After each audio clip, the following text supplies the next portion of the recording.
តញ្ញូតាការដឹងជាទុនជីវិតដល់ឆ្ងាយជួយញ៉ាំងបារមីធំសម្បើមនឹងជាដងហើមនៃកុសលកតញ្ញូតាដឹងគុណនោមចាទីរុនបាបកង្វល់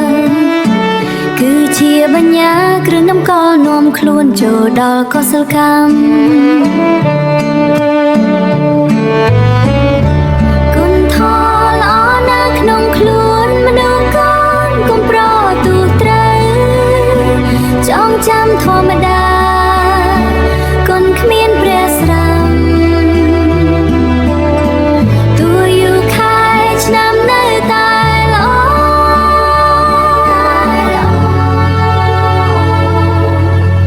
បើកូនចង់បានជាមនុស្សពិតត្រូវមានគំនិតថ្លៃបវរ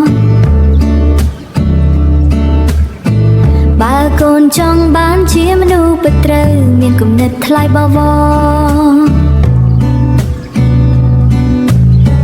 គុំយោនចង់បានជាមនុស្សពិតត្រូវមានគំនិតថ្លៃបវរ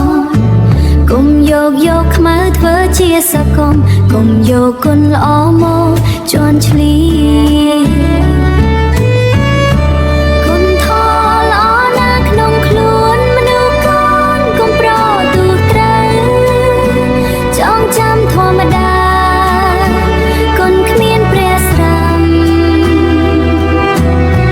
ទូយូរខែឆ្នាំនៅតែល្អ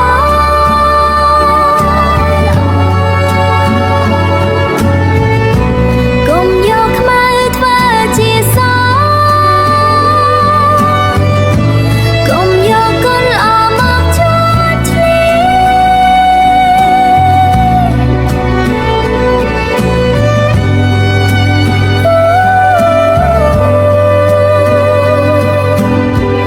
នៅតែល្អ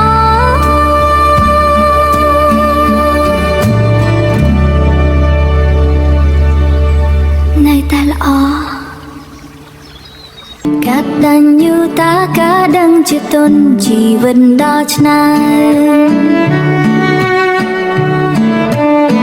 ជួយញ៉ាំងបារមីធំសម្បើមនឹងជាដងហើមនៃកុសល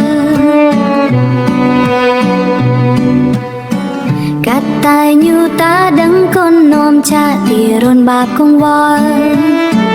គឺជាបញ្ញាគ្រឿងដំកល់នាំខ្លួនចូលដល់កុសលកម្មគុណធម៌ល្អណាស់ក្នុងខ្លួនមនុស្សកូនកុំប្រទូត្រូវចងចាំធម្មតាគុណគ្មានព្រះស្រាប់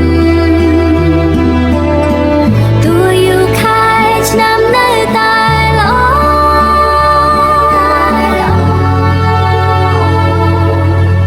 បើកូនចង់បានជាមនុស្សពិតត្រូវមានគំនិតថ្លៃបវរបើកូនចង់បានជាមនុស្សពិតត្រូវមានគំនិតថ្លៃបវរគុំយោនចង់បានជាមនុស្សពិតត្រូវមានគំនិតថ្លៃបវរគុំយកខ្មៅធ្វើជាសកុំគុំយកគុណល្អមកជន់ឈ្លី